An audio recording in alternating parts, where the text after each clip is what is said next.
Hello. Yeah, Hello. you can Yeah, hear me, right? This is Deepa. yeah, we are hearing Okay. you. Okay. Okay. Wait for a minute. Let us formally start the meeting, kickstart the meeting.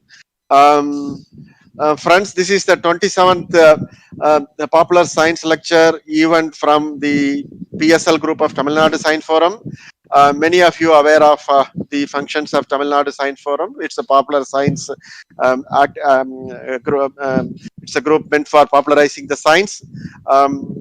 This popular science group is organizing the higher science lectures periodically. We have conducted so far 27 lecture, 26th lecture, and it is going to be the 27th. In this lecture we are going to um, deal with four speakers, and many of our students are asking us to look for some career guidance kind of event, and that's the reason we organize this event. And I welcome all the four speakers, particularly Deepa Akase, she is with us, and Harinath Chakrapani, and Dr. Sunil Kumar, and I'm expecting Dr. Ambar Habib. All four are I'm welcoming on behalf of Tamil Nadu Science Forum. And I also welcome all the participants who are eagerly waiting for to hear from the speakers. And this event, we will have all the speakers will speak for a few minutes, and it's going to be an interactive session, and we will have more time for chatting with the speakers. So with this, let me hand over the stage to Dr. TRG. Thank you, Vijayan. I'm very happy to be associated again with Tamil Nadu Science Forum Popular Science Lecture Program 27th. And it has been a great pleasure for the past 2.5 years that we have been organizing this program, usually in the hall mode, lectures, etc. But for the past 4 months, we are forced to go into online mode due to the virus and COVID situation. And we continue with the activity through this mode using this platform. And it has been reaching a lot of students and college students and school students, even outsiders, people working in bank, insurance, and other places. So we are very happy to have this program, and it is Hello. actually a popular demand program. And people, the students and parents particularly, they have just finished 12th standard, and many of them are in 11th standard also, and they want to know what can be done afterwards. So it's a kind of a guidance and suggestions which experienced people can provide. And fortunately the options now available compared to some 20 years or 30 years back is fairly enormous. Various varieties of options available for students, particularly in science areas where a lot of developments have taken place. So we have listed 4 speakers for this program. It so turned out all the 4 speakers have passed through many of the institutions which I have been through. The first speaker, actually, because of the laptop problem, he may be the last speaker. Amber Habib. He studied in IIT Kanpur, and I worked in IIT Kanpur for 2 years in 1980s. And they went to University of California, Berkeley, and postdoctoral position at HRI, Allahabad, and Bangalore Center for Indian Statistical Institute. He's a mathematician, and he's now at Shiv Nadar University, and he will talk about the mathematics opportunities which are there, and followed by, so the first speaker is going to be Deepa Agashke. She is from microbiology at University of Pune and moved to University of Texas at Austin, and I was at Texas Austin for 1 year working with Professor George Sudarshan in the late 80s. And it is interesting that we have one more speaker from there. Now she is associated with the National Center for Biological Sciences, and she will talk about biology and other related areas. The next speaker is going to be Harinath Chakrabani. Harinath, he did his BSc from Loyola College. it so happened that I worked in Loyola College, Chennai for about 5 years in the mid-80s before moving to Institute of Mathematical Sciences, and he did his postgraduate studies from IIT Madras 1999 and moved to Duke University and various other places, and he is professor and dean and international relations and outreach program at IISER Pune Pune. His main interests are physical organic chemistry and chemical biology. The last speaker is, he will be the third speaker. Professor Sunil Kumar is known to me earlier and also well known to circle in physics because we have been, and I worked in IMSC and he worked in IIT Madras. And he completed his MSc from Calicut University and later moved to Raman Research Institute, which is one of my favorite haunting places. And he was at RRI for a couple of years, few years, and then he did his postdoctoral fellow at Max Planck Institute, Germany, 1997 to 1999, and then moved to IIT Madras, from where he has been there from 99 all these years. Initially as assistant professor, later as associate professor, finally promoted as professor, and he moved to IIT Palakkad a couple of years back when new IITs were starting, and we have the 4 speakers now listed for you. Now the program will go on like the following. We'll start with Deepa first, followed by Harinath, and third by Sunil Kumar. And by the time, hopefully, Amber would have settled his problem with the laptop, and Amber will join as the 4th speaker. And each speaker will speak for about 10 minutes. Between 5-10 minutes, they can introduce what are the options available in their areas, and also related. These are all multidisciplinary areas, and they will speak about their ideas and also suggestions for the students. So after all the 4 speakers speak, we will have a question answer session for another 20 to 30 minutes, maybe 30 minutes. Several people will be interested in asking detailed questions, and more detailed answers will be given as we go along. Now I invite Deepa to start her counseling about career guidance, about the subjects which she is familiar and also quite interested in giving, mainly biology and related areas. And I'm looking forward to all the speakers, one after another. So first, Deepa, you can start the program. Okay, good morning, everybody. You can hear me all right? Yes. Okay, great. So I'm very thankful for the invitation to come and talk in this symposium, in this discussion, and I'm happy to virtually meet everybody. So my background, as was just introduced, is in microbiology originally, but I became interested in evolutionary biology and ecology along the way, and that is primarily what I do now. And in my laboratory, we study how bacteria adapt and how insects adapt to new environments. What kinds of genetic mechanisms are important for them to go through this adaptation. So these are the broad questions that we answer.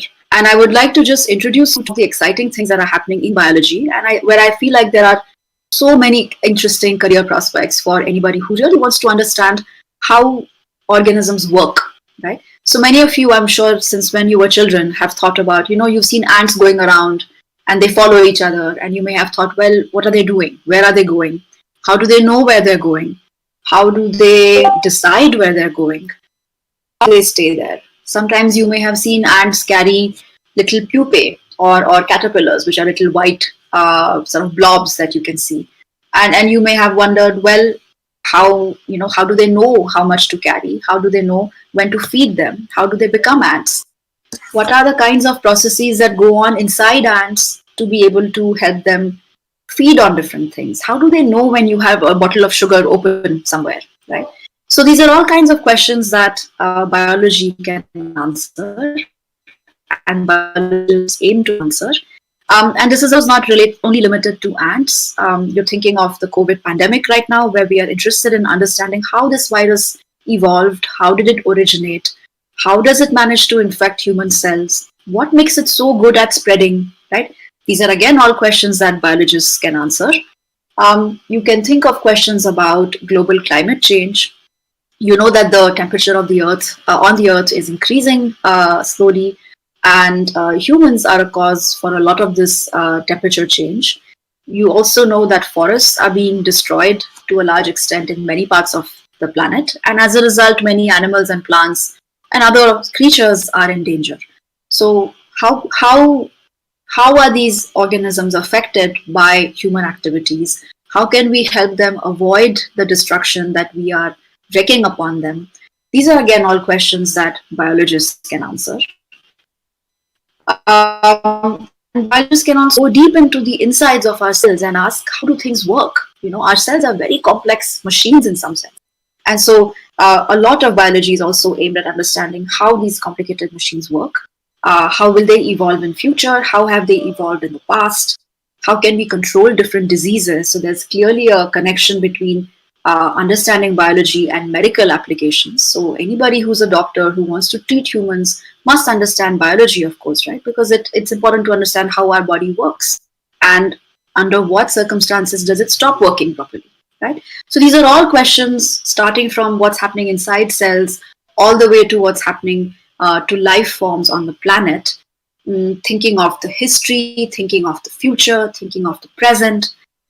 These are all encompassed in biology. So if you're interested in biology, I think you should seriously consider a career in biology. And one more point I'd like to make at the end of my little introduction talk at the beginning is just to say that I think one of the most exciting features of biology right now in this era is that it connects so easily with so many other subjects, right? So you may think, oh, but I'm only interested in math, or I'm only interested in chemistry. I'm not sure how it could be useful for biology, but I think you're wrong. I think there's a lot of very, very interesting interaction that's possible between the mathematics or the physics or the chemistry that underlies all of biology, right? So we're all, yes, we're living organisms, but we are prone to, and we have to, we have to abide by the same laws that govern all matter.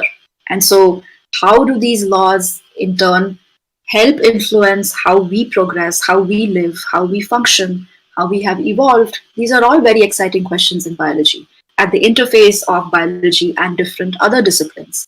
And so I think there's enormous scope for biology and applications of biology and basic understanding of biology, along with other subjects in the coming years. And so I would be happy to answer more specific questions about what you might be interested in doing. Thank you.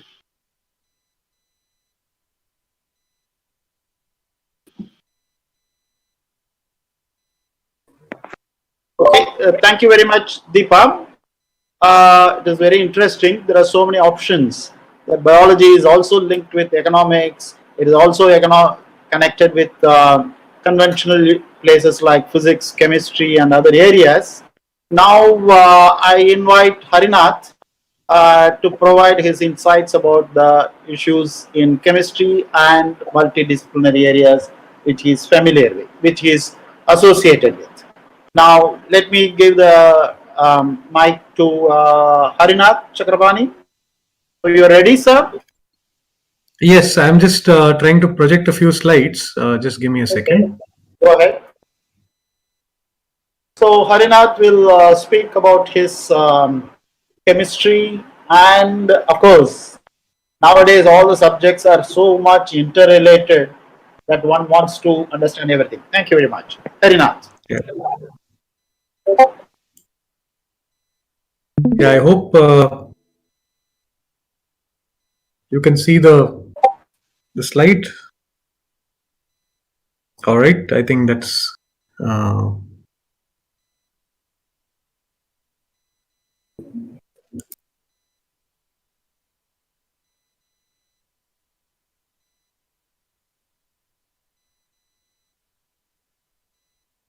sorry, just give me 1 second. Sorry. No problem. Take your time.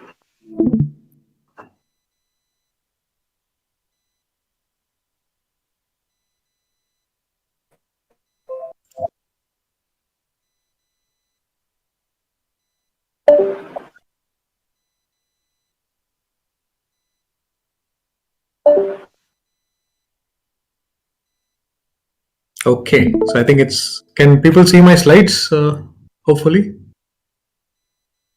can you? Yes. Yes, we see your slides. Okay, great. So, well, thank you all for the. I mean, thank you for the invitation, and I'm really delighted to be a part of this discussion. I think chemistry career choices is the is a little difficult for me to speak about because there are so many choices that one can make when we take chemistry. So let me just sort of start out with giving you a little bit of an overview of what chemistry is. So if you look at how chemistry is sort of understood, it's essentially a discipline that's involved with elements, compounds, atoms, molecules.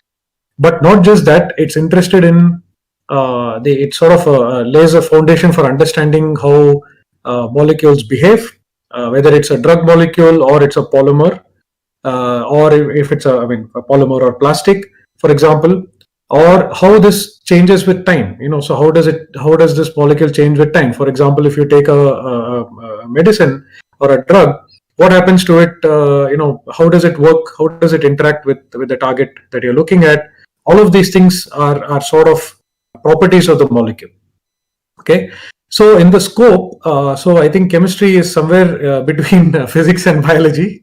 So I think all of us are going to say this now during this presentation. So we're going to say that our respective field is actually between juxtaposed or whatever among a few other fields and so on. Nevertheless, so I just was looking up what the definition of a career is.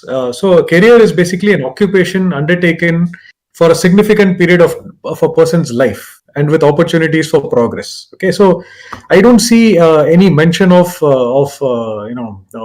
financial implications, for example, in this statement. But nevertheless, that becomes important in many students choosing their careers. Okay. What I'll do now is I'll just give you a little bit of overview of what various chemistry and chemical related industries are. So because industry is by and large the largest employer for chemists. So for example, the fertilizer industry, which I think all of us are familiar with, it's grown substantially post independence. Petroleum industry has a lot of opportunities for chemists. There's always the dye stuff and textile industry, which again has a very significant presence in India. Of course, a lot of the textiles we're also importing.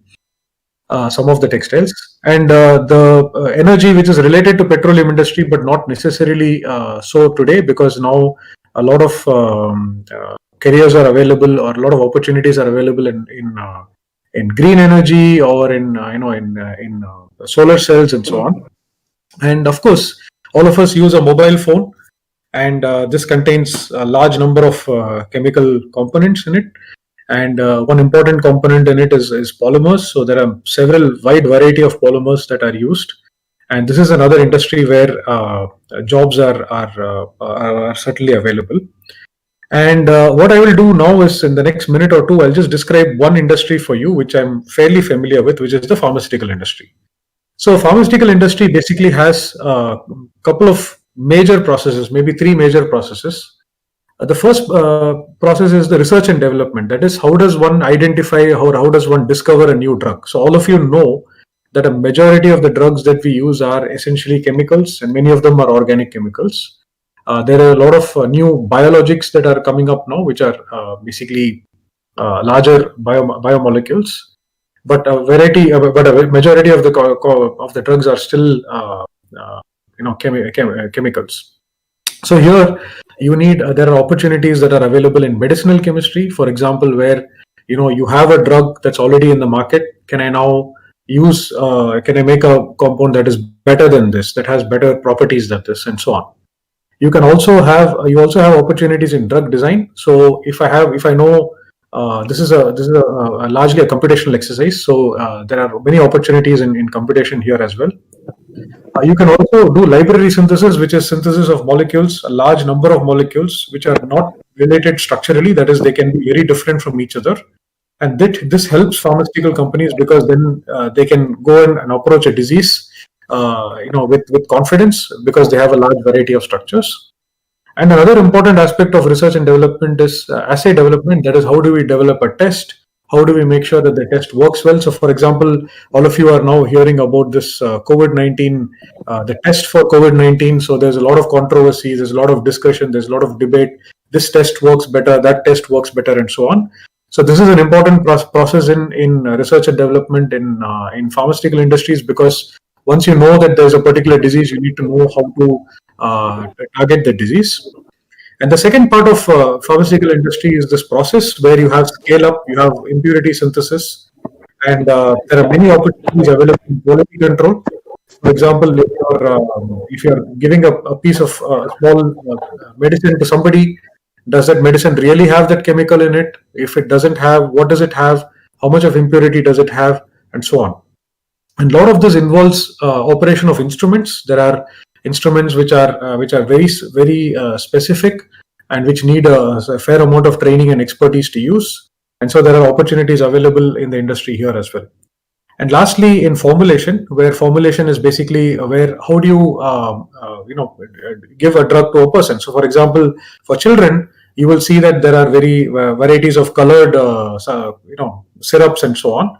So all of these are formulations that are used, and so there is not just R&D in formulation, but there's also research and development in formulation, but also there is opportunities to come up with better formulations and scaling up formulations and so on.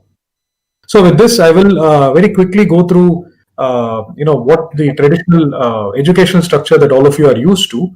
Now, of course, with the NEP on board, I think some of this will change. But next year we will have perhaps a different sort of structure in play. But largely speaking, somebody who's interested in chemistry would end up doing a BSc, and perhaps if they can also do an MSc, and lastly they can also do a PhD. Okay. Now, in the entry level positions in industries, which is the industries that I spoke about. They typically hire people, for example, right after your BSc. So many fine chemicals companies require technicians at the BSc level, and so these are recruiting people at that level. Now, if you do end up doing an MSc, which is a 2-year program, then the opportunities are slightly improve in terms of the kind of quality of work that you're going to do, or the profile of work that you're going to do. You'll be given a little bit more responsibility. Maybe you'll have a small team of BSc level people working with you, and so on. So largely, this is the largest chunk of positions that are available in a wide variety of industries. Okay, that I mentioned earlier. But this I'm just talking about chemistry, but you can also sort of extend this to a little bit of maybe food technology, food processing. There are many other applied chemistry routes that one can take, and which helps in specialization. Okay, now if you're interested in research, which the 4 speakers that and the chair of today's session are all into research, and so if you're interested in research and development, then typically you will need to do a PhD, where you will lead a group of maybe several MSc and BSc level people. Normally, in really high, very good companies, you will find that the person will also have a postdoctoral research experience of maybe somewhere between 1 to 3 years. And of course, as you all know, chemistry is very important subject in not just in 11th and 12th, but also for undergraduate. So if you want to end up in a teaching position, which is something that many people are interested in, then in a really good teaching college, maybe a very good college, like let's say maybe like Loyola College or Vivekananda College or something like that, then normally you would have a PhD.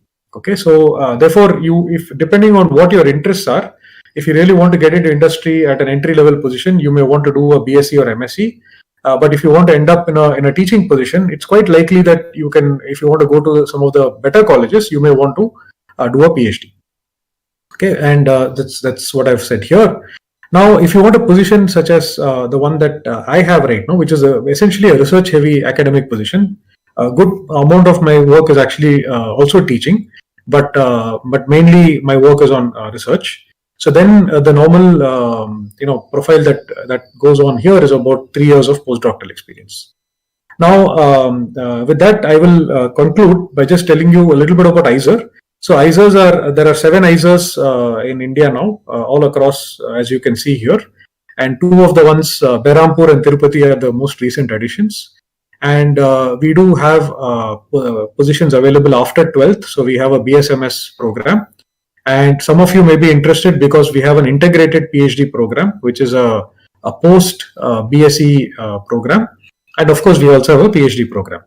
And it's quite likely that we will introduce in Pune, we will introduce a 2-year MSc program very shortly. We are still finalizing that. So once that is launched, then we'll have a 2-year MSc program also to offer. So with that, I thank you once again for the opportunity, and we'll have more discussion during Q&A. Thank you. Thank you, Harinath, for the very interesting overview of chemistry and its allied areas. I really enjoyed it.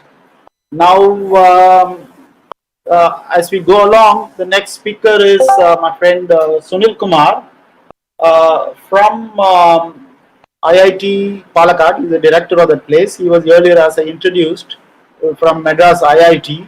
Before that, he was in Raman Research Institute as well as later in Germany for his postdoctoral program. He has been in IIT Palakkad for the past few years as a new IIT has been developed, and he was instrumental in that.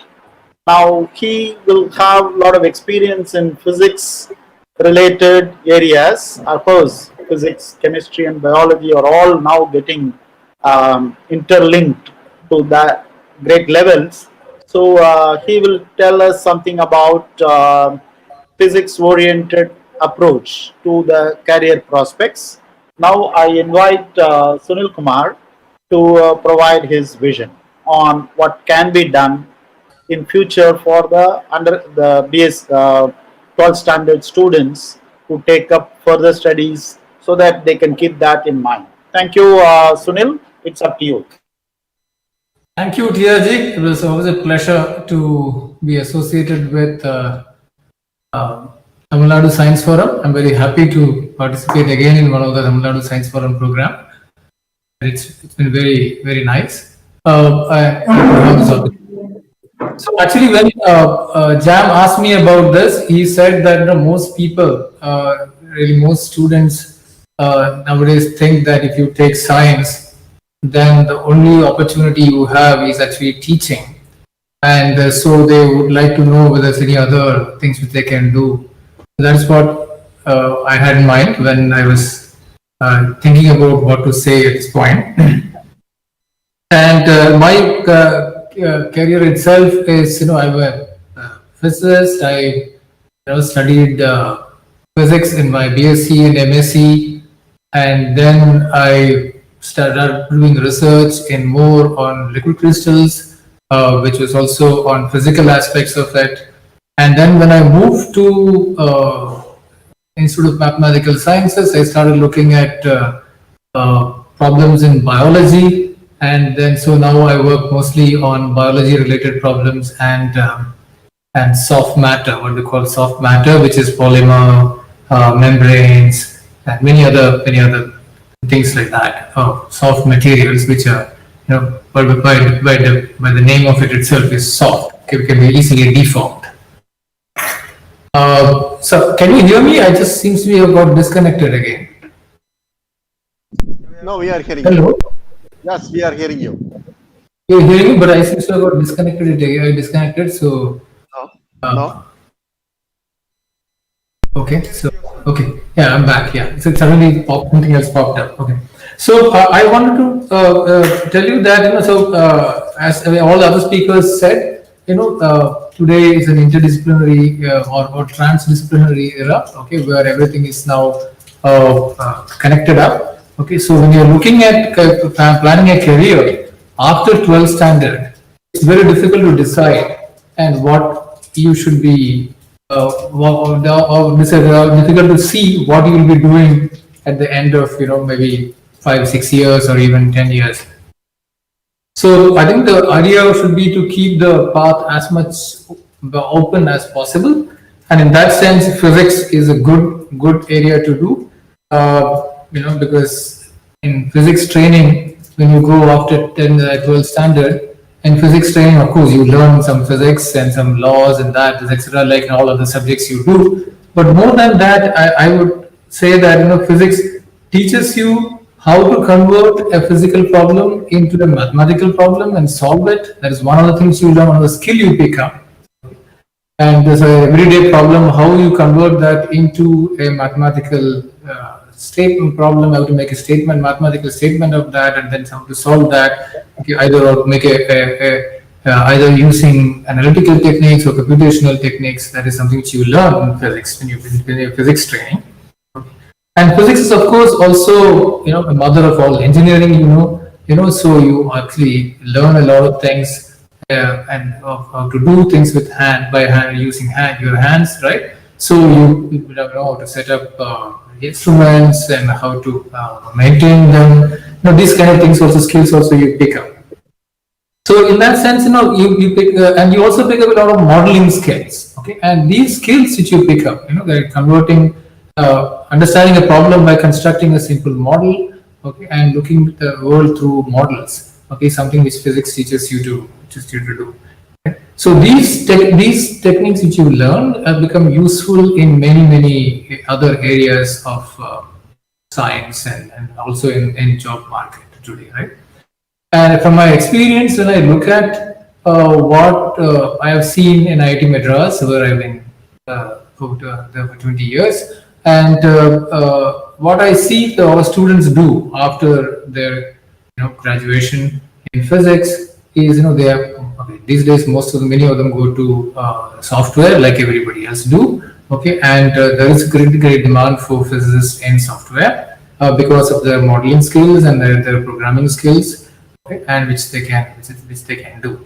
So that is one aspect of it which everybody knows. But more than that, there is, of course, a good market for students who wants to do other areas like finance, for example. Finance takes a lot of people in physics. Okay, again, because they understand statistical physics, they understand probability, and those kind of mathematical sides, the application of that mostly. Okay, they understand that, so that's also a great demand. Okay, and there is a whole growing market of instrumentation today. Okay, and that the whole world kind of moves into what we call today as cyber physical systems. Okay, and a lot of things are connected up. There are sensors, and you want to have the sensors connected to the internet, and you want to use. So you probably have heard a lot of these words already. Like people talk about IoT and CPS, and a lot. So there is a lot of things. Your physics understanding and your physics training can help you to contribute. Okay, so there is a lot of demand in that area today because people who are making sensors and people who are also connecting up these things, okay, will require a kind of analytical training which you have, and the programming skills you have, your ability to actually take up a problem, break it into components and solve it. Okay, and these skills which you have picked up in your physics education will be very useful. Okay, so that's what I want to tell you at this point. Okay, so for example, my own experience with my students, if you look at the students who have finished PhD with me, okay, and I see that some of my students are in physics departments teaching somewhere, and some of my students are in biology department, and some are in bioinformatics department, and some are working in oil and gas industry, okay, and some are working in pharmaceutical industry. So I can see that they are diversified and they've gone into various sectors. Okay, because of the kind of training which they have. Okay, so that is the power of physics. So you don't have to worry about when you think about whether you are interested in physics. Of course, then only you should take it up.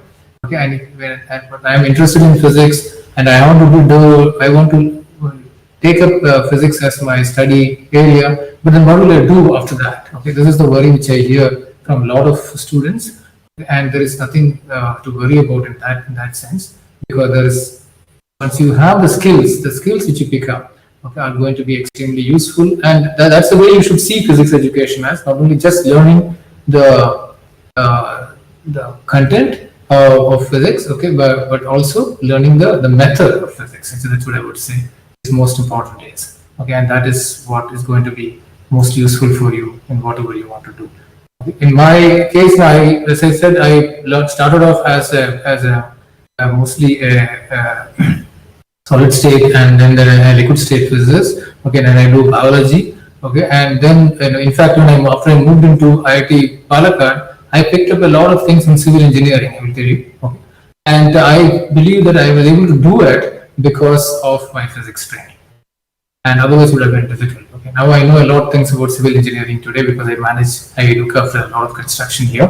Okay, and I'm able to do it. So that is the thing. So what you have to keep alive as a student when you're learning is your learning skills. Okay, your learning skills could be always be kept open, and you should pick up new things, and then you should have the ability to learn. And today's world, especially, you can see that with actually COVID has done one good thing about that way that even the education has moved from teaching to learning, right? So students learn themselves, okay, and the teaching has become only as a as a aid to your learning, right? The emphasis of the education has actually shifted to learning, and you are doing most of the things on yourself.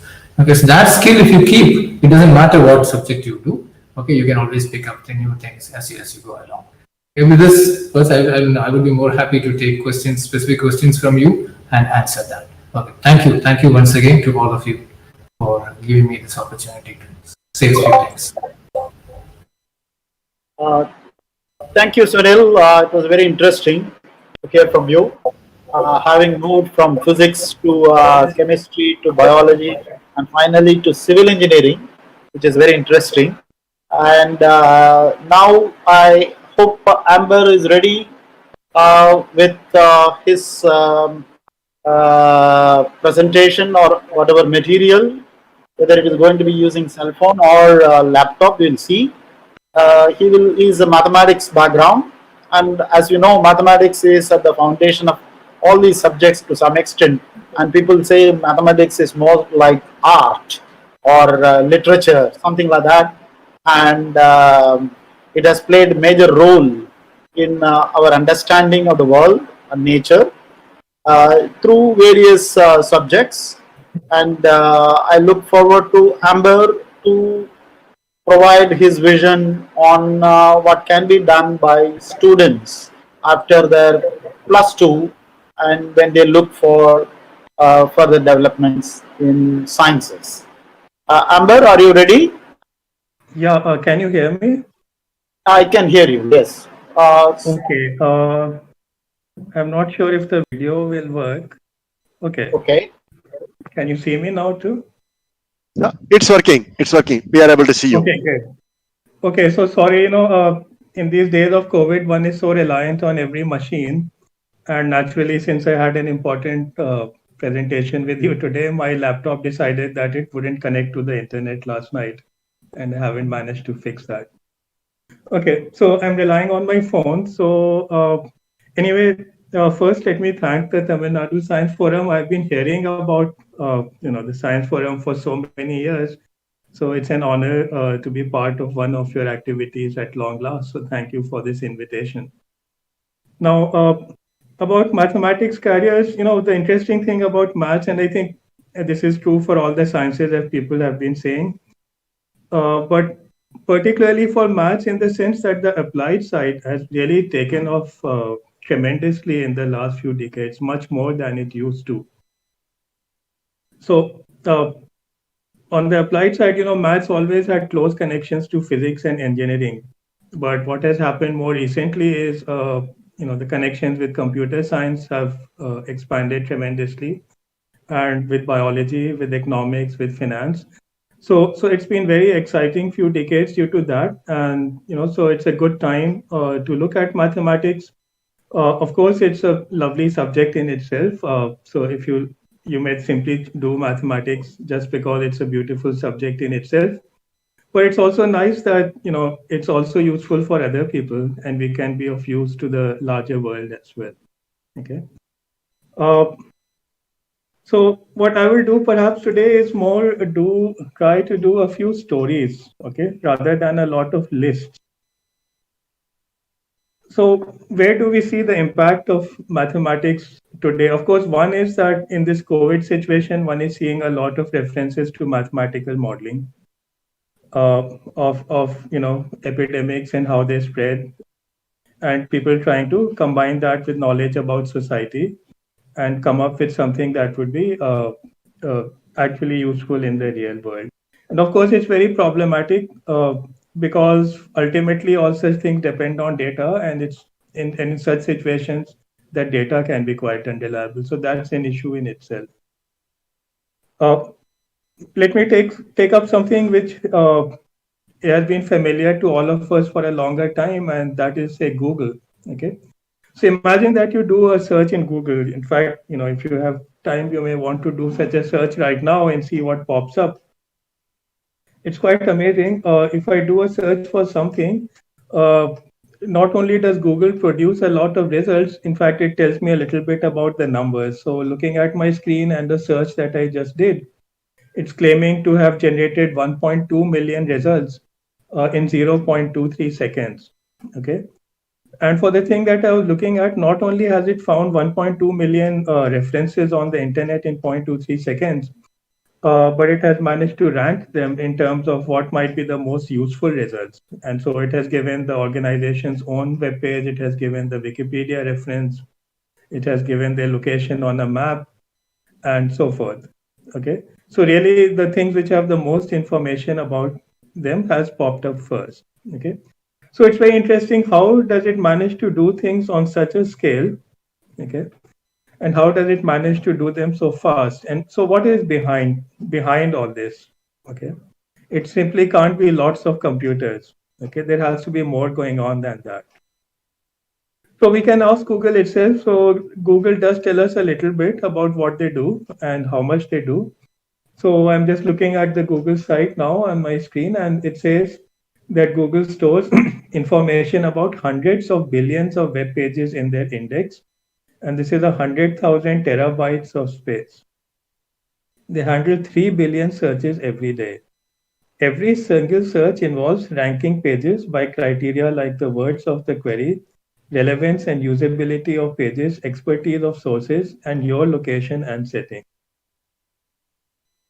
Okay, now mathematics turns out to be essential to all the interesting things that Google does. And remember, they don't just have a search engine, right? There's Google Maps, and they run advertisements, they raise revenue from that.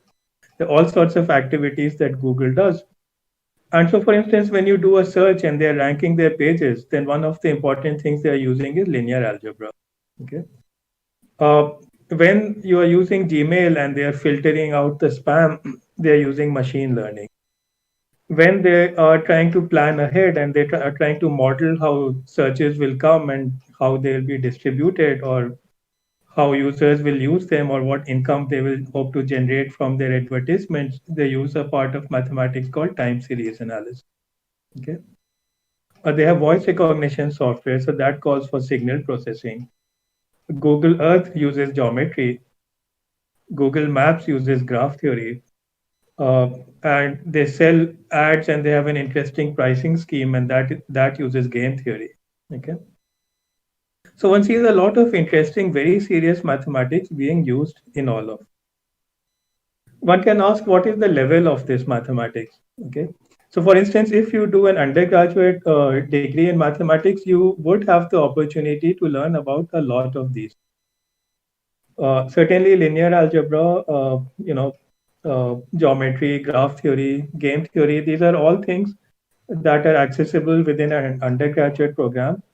Machine learning requires you to pick up a bit of linear algebra, statistics, and a bit of computing skills. It depends on institutions. It is certainly possible to pick this up towards the end of an undergraduate degree. Uh, but if you really wanted to know a lot about this, then I think, again, as other people have been saying, at least think of doing a master's beyond the undergraduate. Okay. Then you can learn things at an more appropriate level for application in a job. Now, the skills that I just mentioned are not just for Google, they're also used in various other applications of mathematics, right? So You have all sorts of things which you can look up where mathematics is applied: systems biology, economics and finance, operations research, all sorts of optimization problems, medical imaging. If you go for a CAT scan, for instance, right, mathematics underlies how that system works. Epidemiology, data science. Okay, so these are all places where maths is applied, and it is pretty much the kind of maths that I also mentioned for Google. Okay, now let me sort of talk about a few individuals. I won't take names, but I just wanted to show you stories. What I want to highlight is that it's a really interesting world out there right now, in spite of current situation. And one of the interesting things is that it's possible for your path not to be very linear, right? So when I was young and we were, being educated about what kind of careers are possible, we were always, taught about very straight things: do a BSc, do an MSc, do a PhD, go to academia, or else, do a BTech, do an MTech, go into industry. Okay, of a certain type. You do a BTech in one thing, you do an MTech in the same thing, you join an industry of that type. Okay, or you divert and go into an MBA and then you become a manager. And so there were very well defined career paths that they used to be. Okay, and you started on, so it was very important that you made a certain choice initially, because that would essentially determine your entire life. There were people who had interesting paths, of course, but the system as a whole did not encourage that. Okay. And now, if I think about, I'll talk to you about some of my classmates who were born in more traditional times, and then more recently, say my students, whom I've taught in the last 15, 20 years. Okay, and the kind of paths that they have been able to take and follow. Okay, let me start with a classmate of mine. So he did his MSc integrated. That means it was a 5-year integrated BSc MSc from IIT Kanpur, where I also studied. Then he did a PhD in mathematics. He did a postdoc at Princeton, so he had a really good career so far. At a certain stage, he was not satisfied with that life. Okay, and he saw other opportunities, so he diverted and he went and got an MA in finance. And now he works as a what's called a quant analyst on Wall Street. And he actually runs the analysis wing of a very important finance company. And now he used to work in algebraic geometry. Now he works in what I call stochastic partial differential equations. Okay. And he manages an entire team that does the modeling for them of the financial processes. Okay. Uh, Let me look now at students. So what I want to say, you see, he was able to switch. He had a traditional path, but life sort of started changing. The world started changing while we were on that path, and he was able to switch to a different path, though a little late in life. Now let me look at some students. For instance, a student from Delhi University did a BA in mathematics and pursued a master's and PhD in mathematics. It was a pretty pure mathematics direction that she had taken. But during her PhD, she did pick up some computational skills and so on. And so, in fact, after the PhD, her job and her career direction was as a risk manager for insurance companies and for investment banks. Another BA student from Delhi University, again, did a MS and PhD in maths, but his PhD was in the applied direction. He worked on applications of maths to genetics. And he first had an appointment as an assistant professor in a US university in the same direction. But again, eventually he decided that academia, he wanted to be outside. And so now he works as a data analyst, as a high level data analyst for an insurance. So this is also showing you that a certain kind of mathematics or mathematical thinking can have varied applications. You can pick it up for one reason, and then at some point you can start using it in a completely different direction, right? Because mathematics is about finding underlying patterns, and the underlying pattern that you find in one part of life may also help you in another part of So another one did a BA in maths, did an MS in what is called financial maths. Okay, and now he works as the portfolio manager for a very large energy company in the US. It's a company that produces about 10 times the power that Delhi, for instance, consumes. Okay, so it's a really large company there. And why do you need a portfolio manager? Why does an energy company need a portfolio manager? Of course, companies have financial investments, but in fact, energy is also bought and sold, and there are dedicated markets for buying and selling energy. And so he heads the division that does that. Okay, and he handles that portfolio. Now I'll come to a couple of my colleagues at my university because they have also had what I feel are interesting paths. So one of them had a BA in mathematics, then an MA in mathematics. He did a PhD on partial differential equations. He did a postdoc in the same direction in Europe. But that started taking him more towards applications, and then he moved into the medical technology industry and specifically working on medical imaging. So, for instance, you have a CAT scan, you see something in it. Is it really a tumor or not? Okay. So these are actually very complex problems, and that is what he started working on. At some point, he decided that if you want to work seriously on a problem on a long-term basis, then in fact, industry is not the best place because they keep switching you from project to project. So he had some serious ideas that he wanted to try out over many years. So he decided to come back to academia. And now he has a joint appointment in mathematics and computer science at my, okay, where he pursues these interests. He has actually started a center for big data analytics there. Okay. All right. Another colleague who, a BSc, MSc, then a PhD now in mathematical biology from Calcutta, and then he has worked as a postdoc in various epidemiology research groups. Now is back in India. Okay. All right.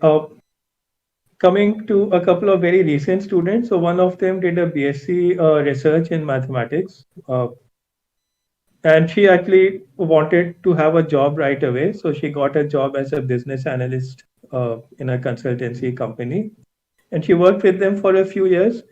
But as was mentioned, you can pick up important skills at the bachelor's level and you can get good jobs with them. But still, there's a sort of cap, right? How much will you rise in your job depends on how much knowledge you bring to it. And so with the BSc, although it can get you off to a good start, but at some point you start feeling that if I knew more, I could rise higher and I could do more interesting things.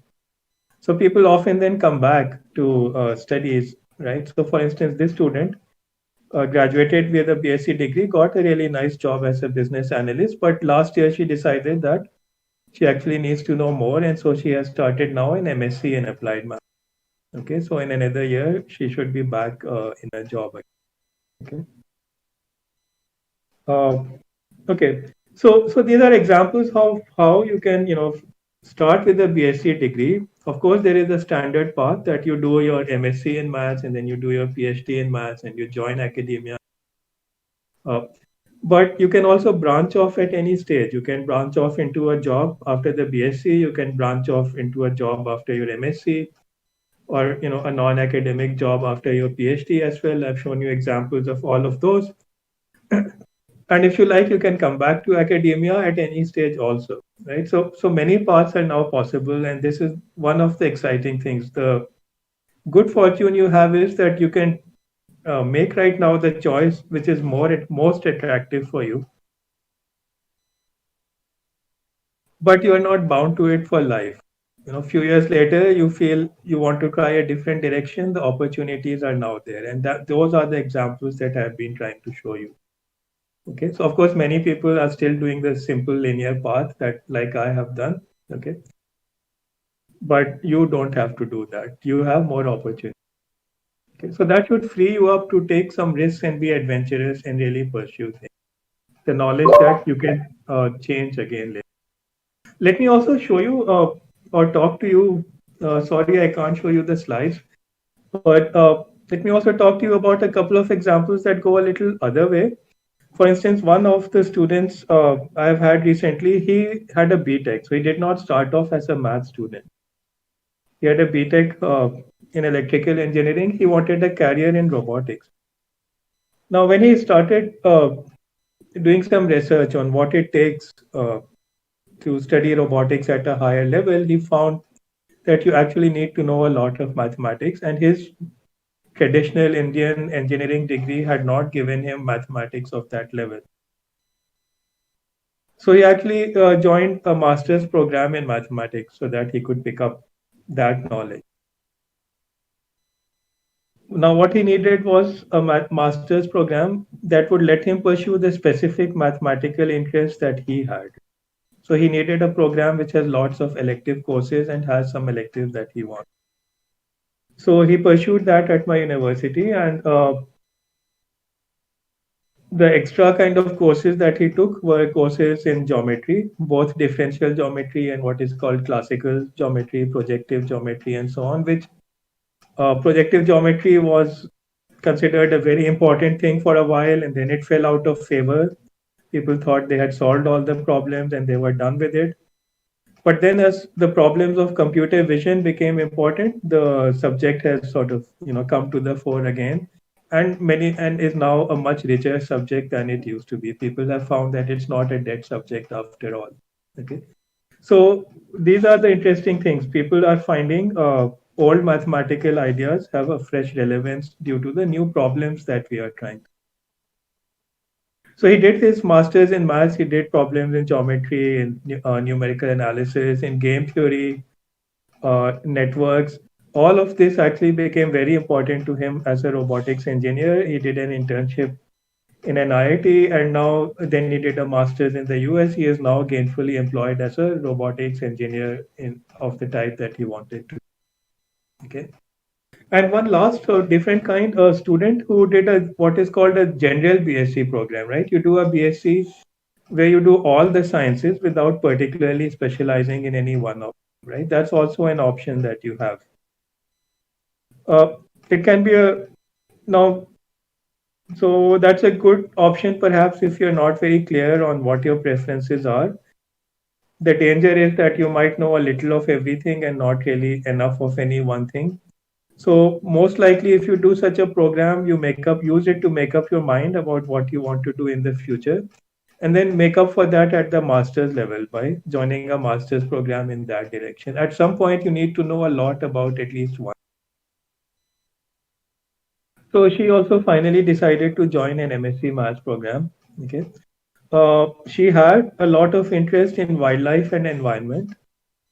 And so again, by doing courses like graph theory, game theory, networks, she was able to build a very strong, interesting CV in that direction of doing the kind of mathematics that people in the ecological world would find useful.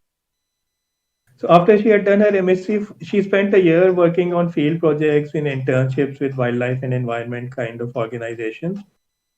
But at the end of it, she had a really unique CV. She had all the work she had done in the field in environment and wildlife, and she had a lot of mathematical knowledge. So there are very few people of that type. So she managed to become quite unique. When she started applying to PhD programs in the US in ecology, she went from someone who, at some stage, the parents were saying, okay, you should just pull out of studies because you aren't doing well. She went from that to a stage where when she was applying for a PhD, then the top US universities were paying for her airfare and so on, so that she could come and visit them, and they would try to recruit her. So now she's doing a PhD in ecology and evolution at Stanford. Okay, so there are many prospects that are out there. One of the, maybe if I have to give you advice, the advice would be that whatever you are doing at some point of time, do it with your full attention. Okay, right. So be good at whatever you are doing, and it will pay off one way or the other later, even if it is not finally the thing that you want to do full time. but having become good at it will help you become good at other things. And people will note that you have become good at one thing, so you have a chance at being good at other things as well. Okay. All right. And I think the people I'm showing you, that is what they managed. Right. At some point they changed. They felt like, there are other things I can do. But because they had done things so far with full seriousness, they were able to get new opportunities in other directions. Okay. So I think let me stop here. I have not, perhaps you may feel that I have not said so much specifically about mathematics. In some way, I've shown you these paths that you can have. And through the Google example, I've tried to give you some examples of courses that you could do. Of course, there are many ways to pick up these skills. So India is full now of good institutions of various types. Let me sort of just give you a quick summary of the kind of options that you have looking for a maths degree.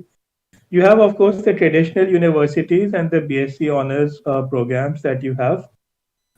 They are often criticized for being out of date. My opinion is that that is not generally a serious fault. Okay. The core of what is mathematics as such has not changed all that much. So it is so the core stays the same over the last several decades, right? So if the main curriculum hasn't changed, it's not a big problem. If you can get, what is really important is maybe that when you do that core part, you do it very well. So look for a place where studies happen with full seriousness. Maybe you need not worry so much about the precise curriculum. Serious studies, good teachers, that will get you through. Okay.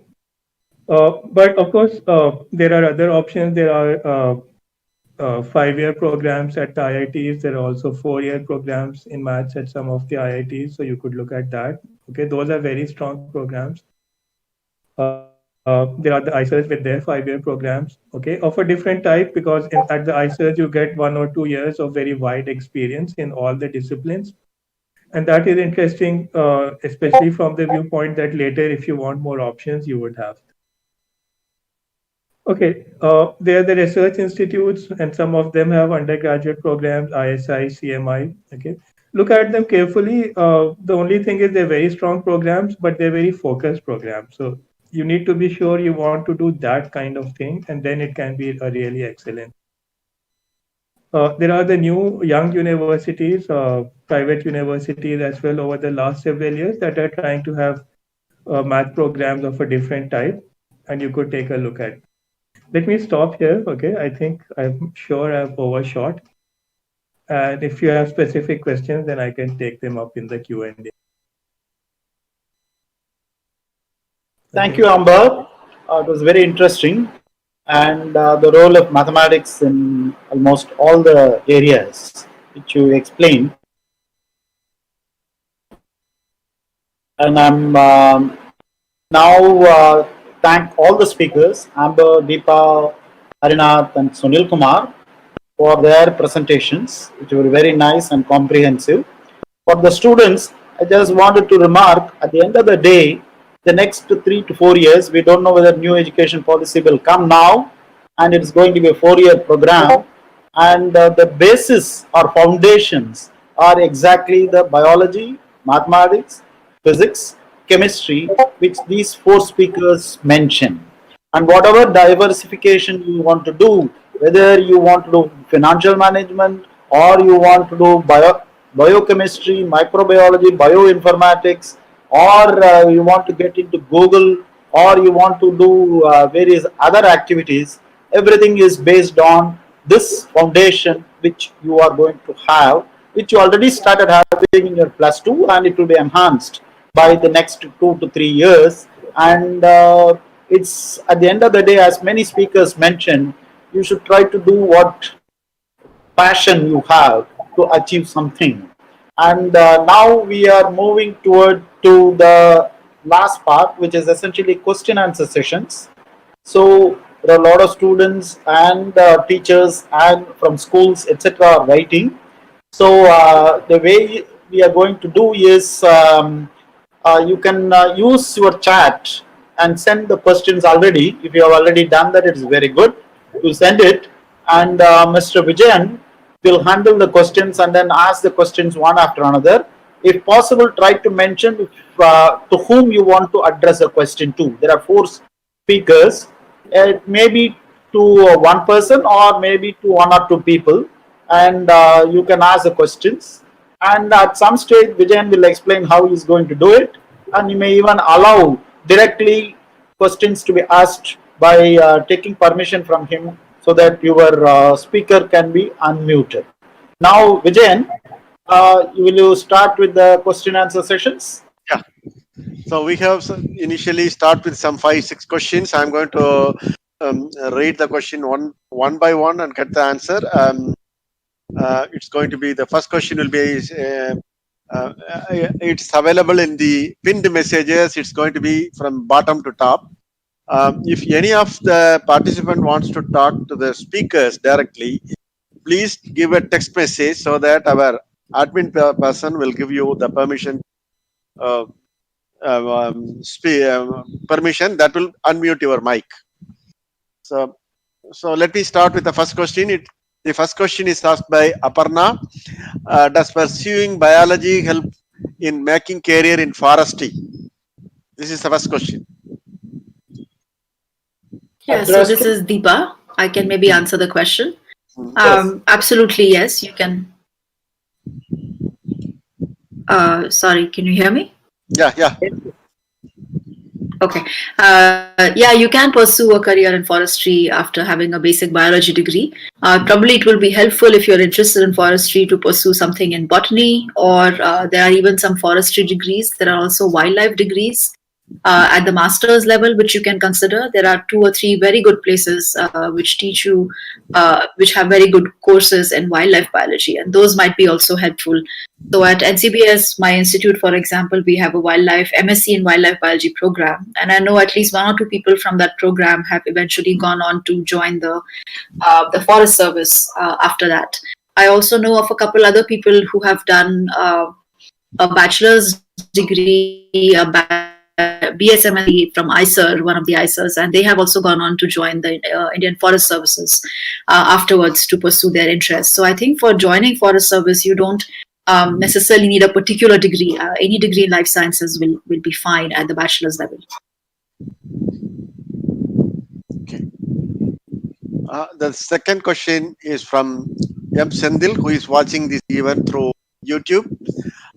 His question is it possible to go for higher studies for career in AI, biotech, biomedical engineering through natural science graduations?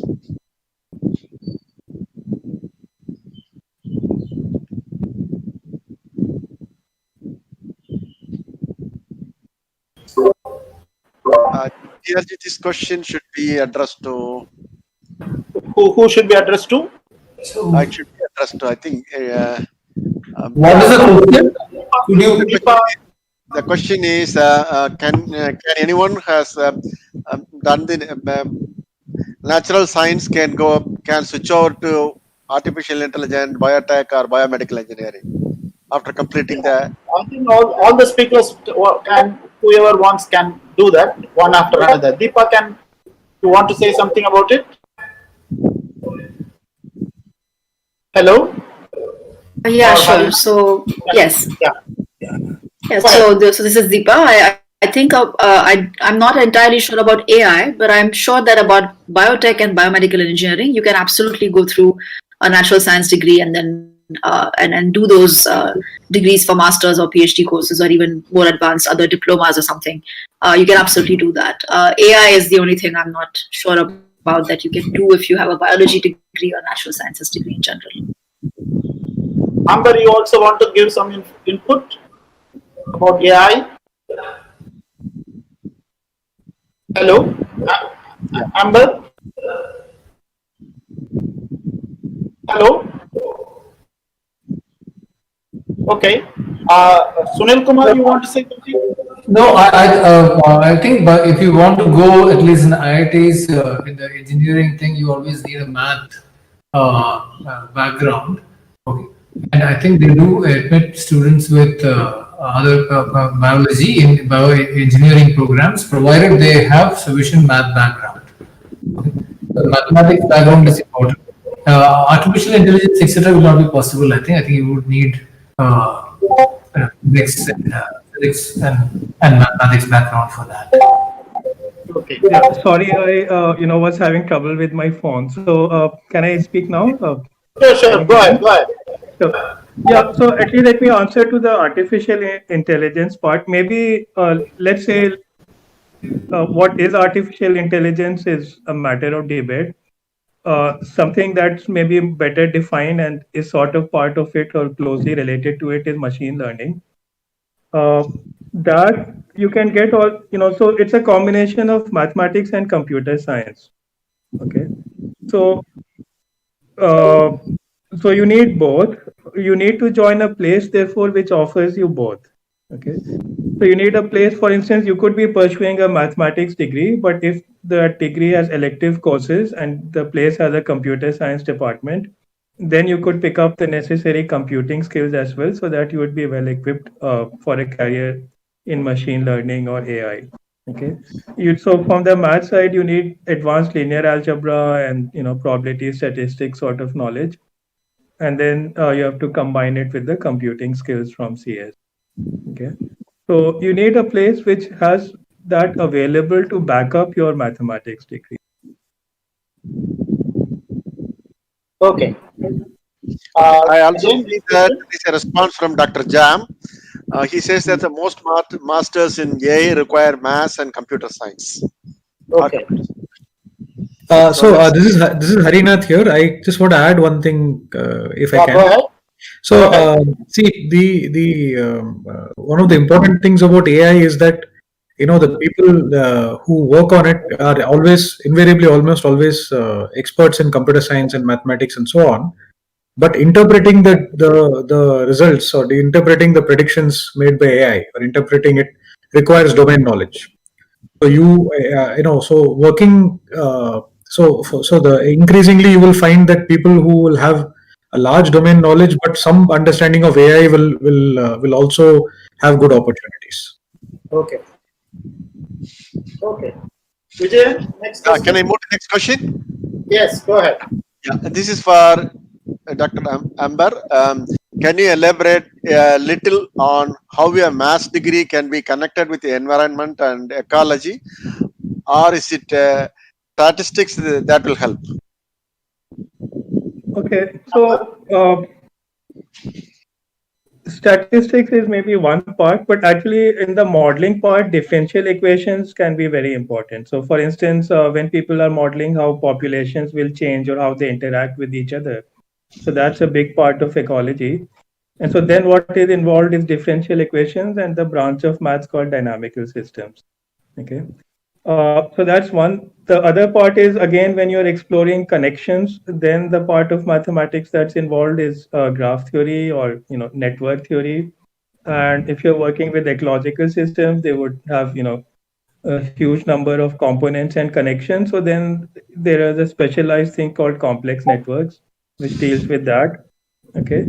Again, when species compete and you trying to model that by various tools, then what you're looking at is something called game theory.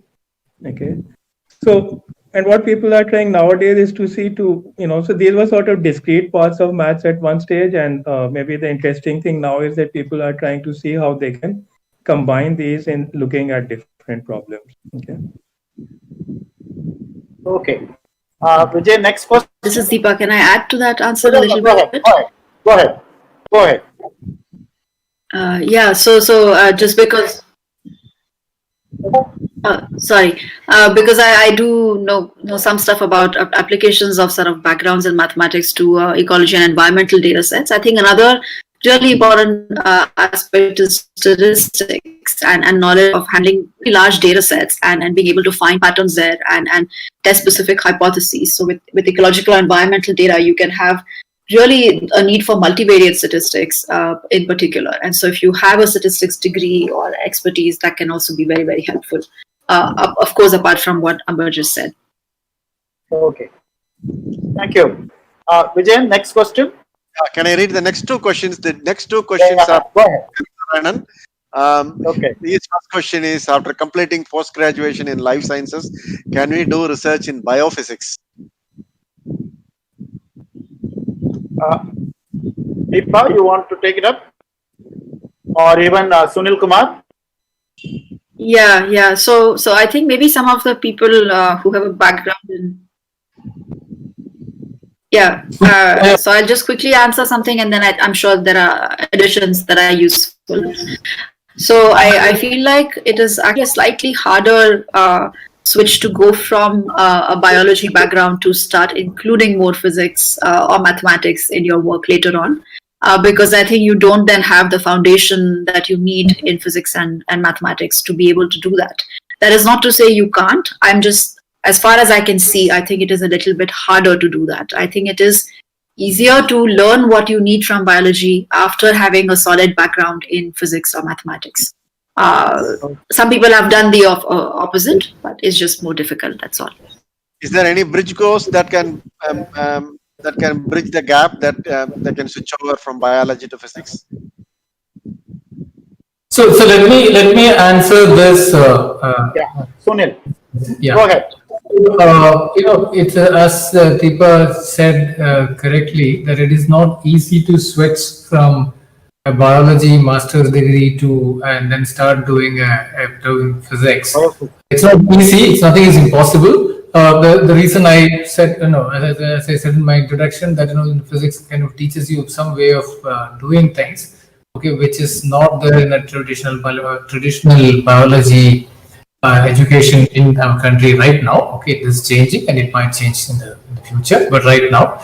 And on the other hand, there are many physicists who actually are doing problems which are related to biology, and then and they actually need biologists to work with them. Okay, so that kind of an opportunity is very good for a biologist to also pick up things in biophysics.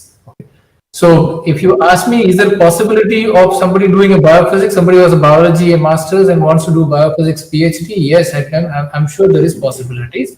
There are physics lab physicists who have turned into biology and who they actually don't have enough, understanding of how to handle biological systems. So they would be looking for people who are trained in conventional biology, unconventional biology training.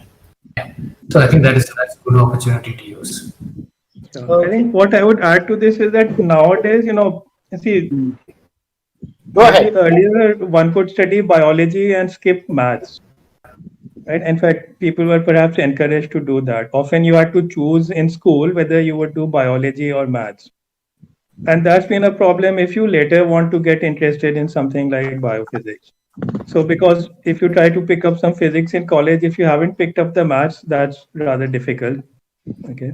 So, actually if you have done biology with maths in school, then you would be better equipped along with your biology studies to on the side pick up more physics and maths and be in a position to do this sort of thing later.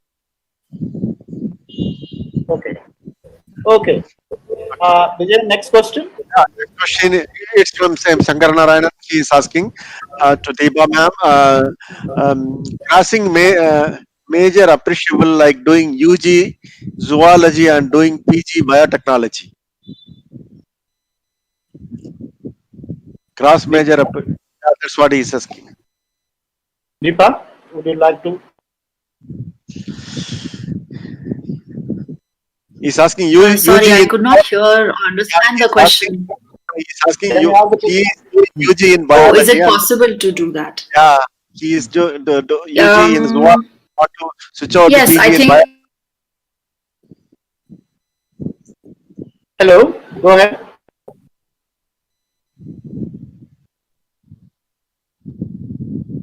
Hello. Is it muted? Hello. Vijay. Yeah. I finished. No, it's. But what happened to Deepa's answer? Yeah, it is. It is. I think she is. Yeah, she is muted. I think she has I removed see. the mute. I see. Oh, probably you can ask the next question. We can come back to this. I'll ask the question. So this is from Jayanti Murali Mohan from YouTube. She asked, "Sir, can you please tell which field have a good growth currently, so that the students of today can choose that field?" I think I did. Okay. This will have different answers from different people, but now let's get it from Amber and then Harinath and Sunil Kumar, one after another. Because it is probably asking all of them. Amber, would you So like to yeah, say I mean, something? of course, if everyone starts moving to that field, whatever it is, then we'll have a problem. Uh, so I don't know. I mean, from my perspective, what I see is there's a lot of interest in machine learning and data science kind of applications right now. Uh, Even students coming out of school and wanting, those are the questions that even students are starting to ask us more and more. Okay, how will your maths degree equip us to a career in that direction? Okay, so again, there are so, I mean, what the big problems are today. There's climate change, there's COVID, there's social problems. What can science contribute to this? And all the interesting problems involve people working together, right? So if it's uh, and in fact, this is one of the things where we have lagged a bit in India, where we work in our sort of portions and we don't talk across so much. And whereas when our students go abroad, one of the reasons they do better is that they have a richer environment to work in this matter. So if somebody is, for instance, taking up a study of cancer, right? So of course, the biologist is involved and the doctors are involved, but nowadays so are the physicists, mathematicians, and computer scientists. Okay, because you are using devices and they are very sophisticated, and one has to work together to understand this. So it's not any one particular degree. That's the thing. It's more a matter of your attitude, that as you are studying one thing, are you also keeping track of the world around you and staying aware of how what you are doing can contribute to different directions, to different problems and issues. Okay. Deepa, you want to say something? Or Harinath? Harinath?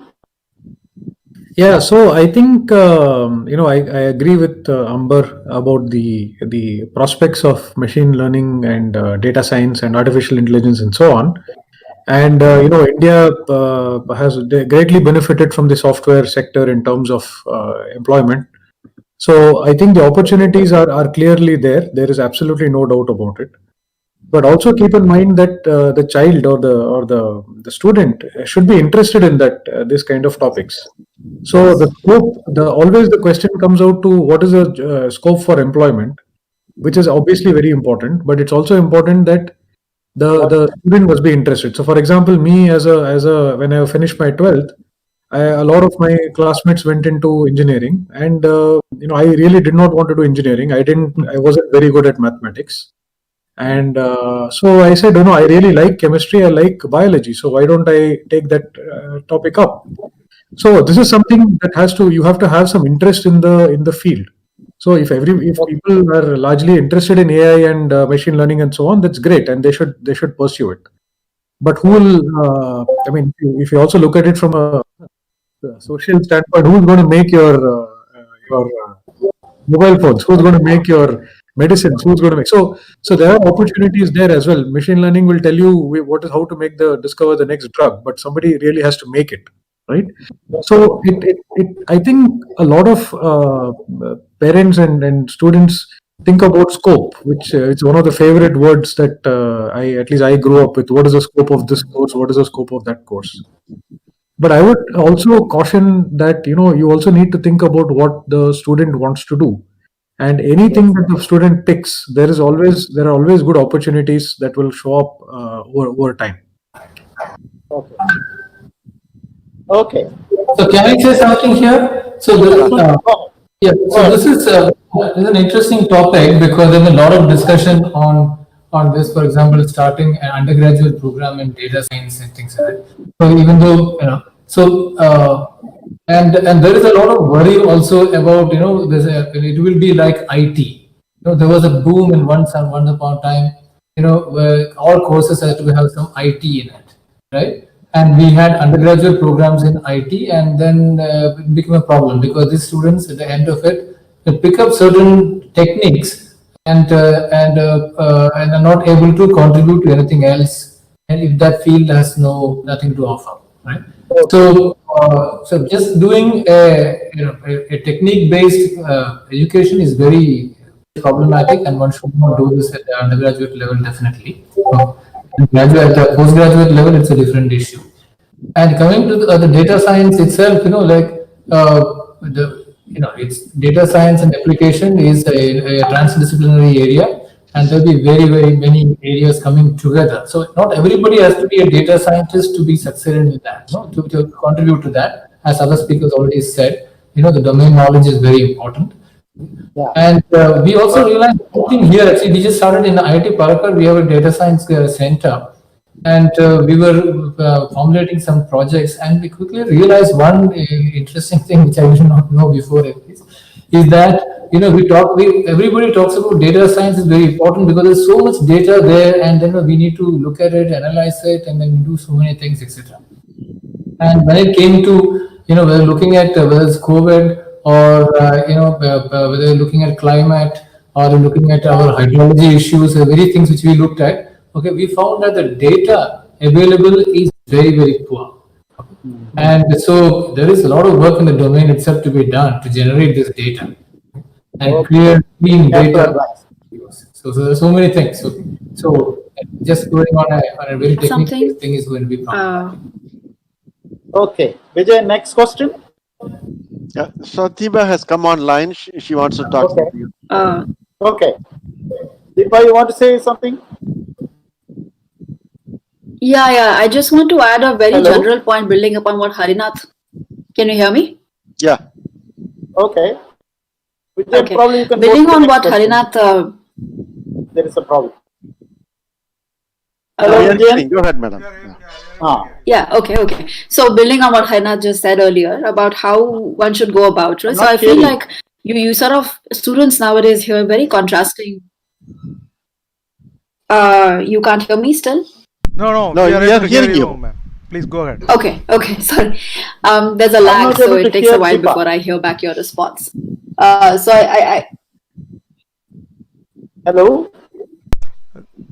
TRG, we are able to hear. Hello? Is everybody else able to hear me? We are hearing Dr. Deepa's voice. But I'm not able to hear. Okay. So I'll just continue and hopefully people can hear me. Please continue.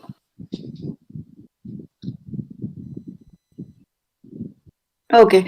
So I think there are two contrasting points of view that students keep hearing a lot these days, and I feel like it leads to a lot of confusion. I'm not hearing Deepa.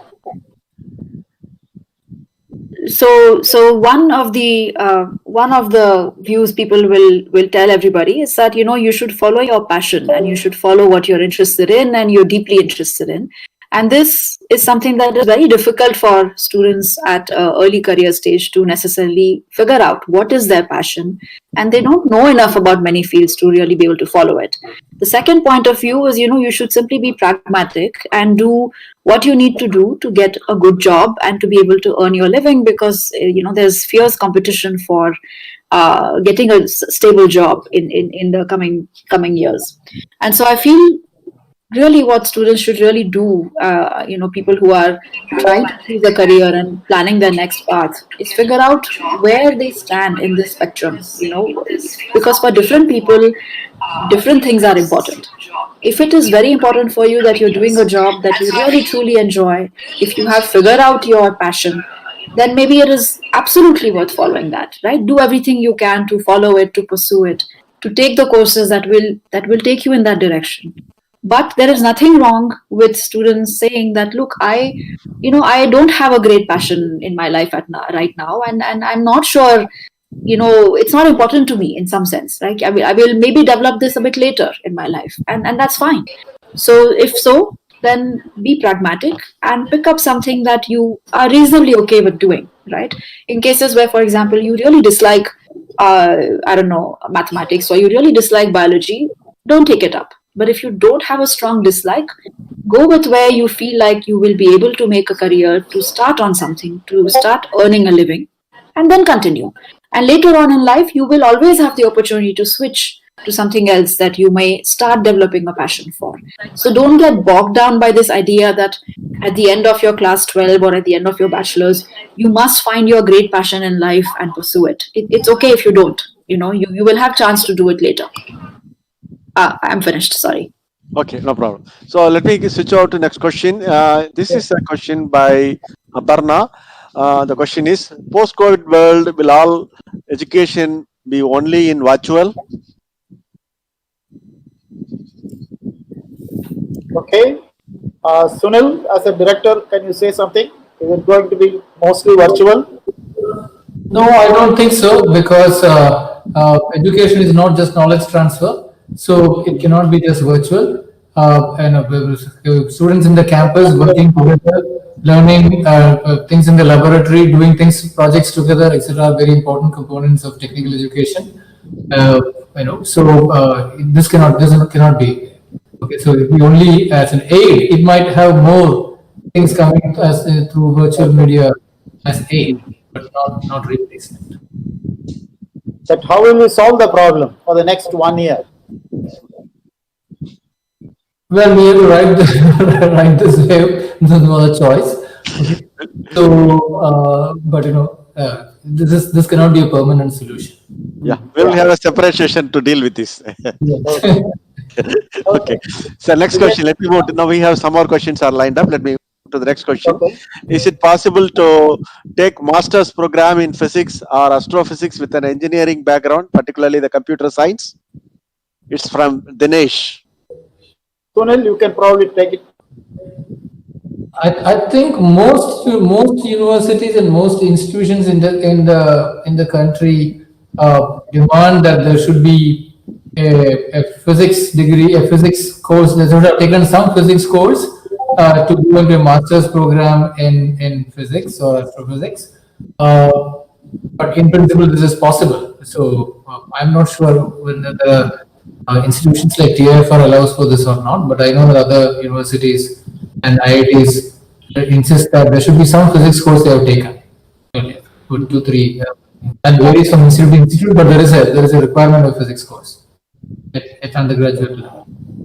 Well, actually, students are allowed to take up the common exam, both at TIFR and major research institutions like UCA, after the BE or BTech, but they have to do some course, like master's course, which they have internally as integrated PhD program. Even the BEs have to take it up. Well, this his question is he wants to pursue the master's degree. He has completed his computer science and engineering. He wants to switch over to physics, particularly the astrophysics. Right. So if he has done some physics course during his bachelor's degree, that's possible. I think it should be Probably possible. he might have done a physics course in a couple of semesters. That's not sufficient, I think. No, but if he has cleared the entrance exam, which is basically a test of knowledge of physics, and if he has done a couple of courses in physics in the undergraduate level, that should be sufficient. Yeah. Okay. Next question is Jayanti Murali Mohan.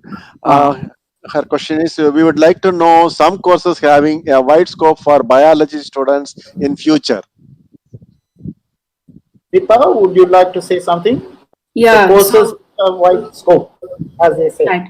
I think any course is going to have scope. The important thing is that you want to do something, in which case you will find a way to do it, right? So I know this is sounding very vague, but my point is it almost doesn't matter what your undergraduate degree is, because it really depends on what you take from it and where you take it.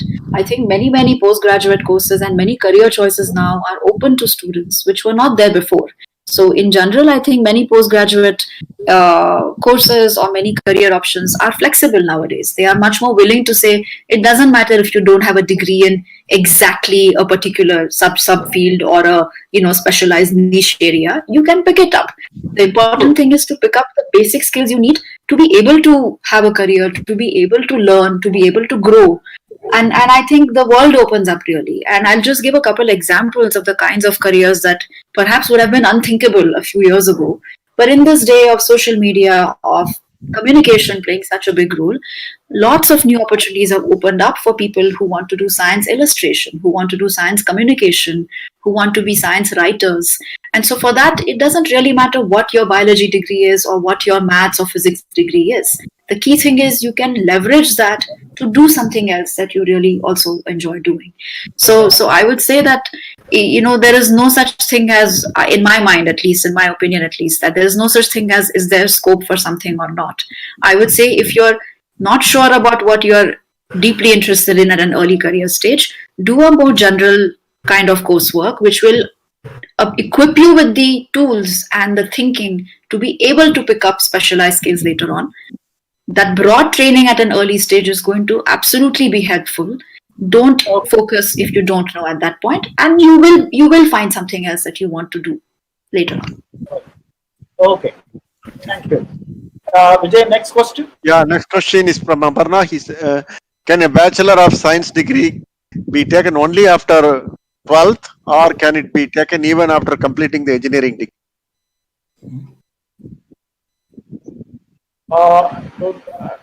This is a question someone wants to a return from degree engineering to at science. any point of time. There is no rule that says you cannot be, an MD and not go back to a bachelor's degree if you want to do it. So You can. BSc degree requires only SSLC or +2 as a basic elimination process. That's all. Yes, the only thing that you may want to check for is age. There are some restrictions of age, but other than that, there should be no problems. Okay. Okay, next one. Yes, it's a question from Sankar Narayanan. Is it appreciable to do a UG course in zoology and PG in biotechnology? That has not been answered by Deepa Gupta because of some disconnection from her side. I think you can absolutely. Okay. Next question from same question. That's it. I have all of. I covered all the questions as of now. Okay. So should we wind up? Yeah, I have some Is there any comment from Jam. Jam, can you add something? Can you speak? Our mic is unmuted. Yeah. Whom are you asking? Yeah, I'm asking Jam. Jam is making some comments in the text window, and he can speak. Okay. His mic is... Jam, you can speak. Is he available? Yeah, he's available, and it shows that his mic is not muted. Can I make a comment while we wait for Jam? Yeah. Okay. See, we have been talking curriculum and degrees. I would also just highlight for a second teachers.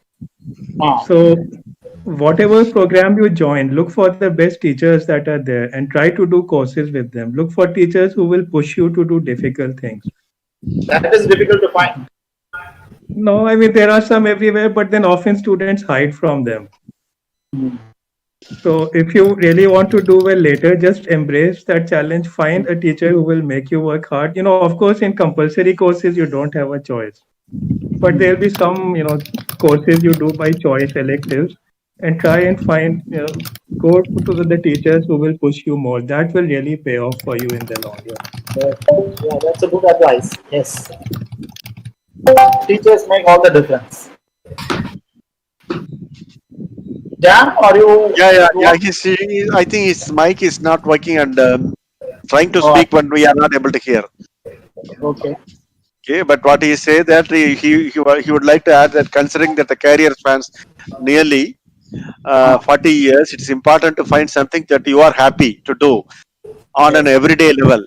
Waking up and feeling happy about going to work is the most important thing. That is a great he's advised to switching over the career at the middle after some time. So that's what his advice is, and okay, that's a great advice. In fact, you should be prepared for any change. Yes, mentally it should satisfy you. Okay, I think we can wrap up the session. Okay. Let me thank Amber, Deepa, Harinath, and Sunil Kumar for the great program of great advice and also directions for the young students. Now I will ask Vijayan to take over and propose a final conclusion for this program so that we can continue for next programs using some of these people in their own subjects. Thank you. Vijayan? Yeah, thank you. It's only formal vote of thanks before wrapping up, and I should thank all the four speakers because I have been working with them for the last 2 days, and to make sure that they are able to connect it with in the meeting perfectly without any disturbance, and it has successfully we completed, and we don't have any issue of connectivity or anything, and for which I would like to thank Dr. Amber, Deepa, Sunil Kumar, and Harinath. They have patiently worked with us to spend time to understand this tool, and it was they able to make it happen. And also the My internet service providers. yeah, yes, thank you. My sincere thank to all the participants and the participant who raised the questions and patiently waiting to hear the questions. And I see some people are watching this event through YouTube. And I would like to announce that this event should be permanently available in our YouTube channel via Popular Science Lecture. So anyone can visit the channel and you can replay it again. So that's going to be permanently there. I hope that most of our programs are permanently sitting on the YouTube channel, and people are later visiting, and its numbers are going up over a period of time. So with this, I would like to thank all the participants, and my special thanks to Dr. Jam, who has arranged all the four speakers who connect with me and able to make sure that this program is successfully completed. And I'd like to thank Dr. TRG to chair the meeting and conduct the meeting in peaceful, successfully. Thank you very much. Thank you all. Thank you. Thank you. Thank you. Bye.